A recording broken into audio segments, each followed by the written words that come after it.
कह दिए हैं उन्होंने।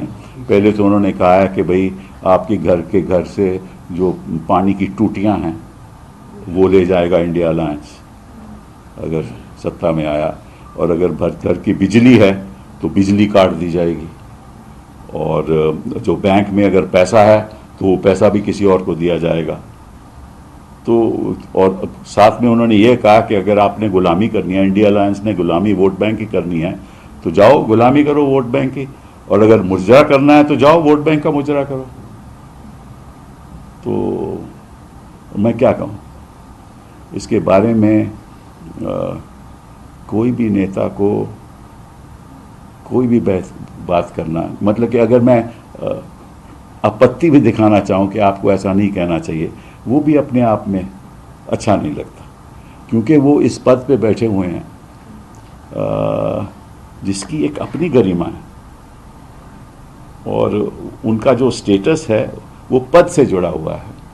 तो अगर पद के स्टेटस में इतनी आप गिरावट ले आओगे तो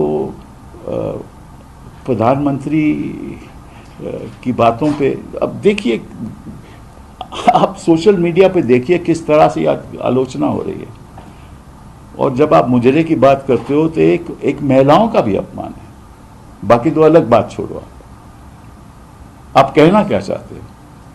आप महिलाओं का अपमान करते हो, विरोधियों का अपमान करते हो, ऐसे शब्द इस्तेमाल करते हैं जो एक नेता को करने नहीं चाहिए। आप प्रधानमंत्री की बात छोड़ो, ये छोटे नेता जो हैं, जो हमारे काउंसलर हैं, उनको भी ये बात ऐसे नहीं करनी चाहिए। तो अगर आप ऊपर से ये मैसेज दोगे तो निश्चित रूप से नीचे में भी ऐसा ही होगा। वो एक कल्चर ऑफ हेट आप पैदा करना चाहते हो। आप अपनी बात बताओ कि आपने हिंदुस्तान के लिए क्या किया। अब इस तरह से तो आप विकसित भारत ला नहीं सकते, क्योंकि अगर आप मुजरे की बात करोगे और टूटियों की बात करोगे और बिजली काटने की बात करें तो वो तो विकसित भारत से कहीं दूर है ना। हम जानते हैं कि कौन व्यक्तिगत रूप में कौन विकसित है, ये हम जानते हैं, बस देश को विकसित करना एक अलग बात होती है, और इसके लिए जो डायलॉग होना चाहिए इस किस्म का नहीं होना चाहिए। और मुझे मालूम है कि इलेक्शन कमीशन कुछ नहीं करेगी, कोई और ना इलेक्शन कमीशन करेगी, ना कोई और, ना कोई। ये तो अपने आप में मैं समझता हूँ कि it is a violation of the code of conduct, the moral code of conduct, but nobody would do anything about it because they are all hand in glove. And then he has said another most serious thing. He said, मैं बिहार में जाकर उन्होंने कहा कि मैं आपको एक और गारंटी देता हूँ। वो जो गारंटी है ये है कि भाई जैसे ही चुनाव खत्म होगा तो तेजस्वी को जेल में भेजूंगा। तो ये कैसे तेजस्वी को जेल भेज सकते हैं? वो तो कानून की प्रतिक्रिया है,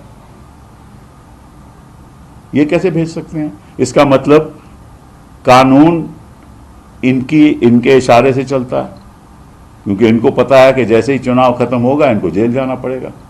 तो इनको कैसे पता?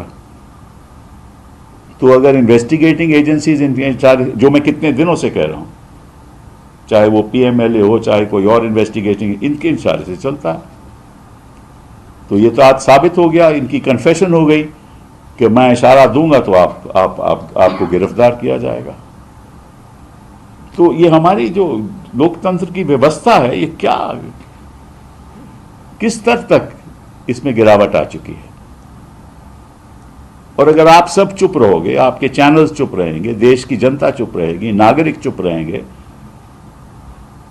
और अगर कोर्ट्स नहीं कुछ करेंगे तो देश का होगा क्या? देश के भविष्य का होगा क्या?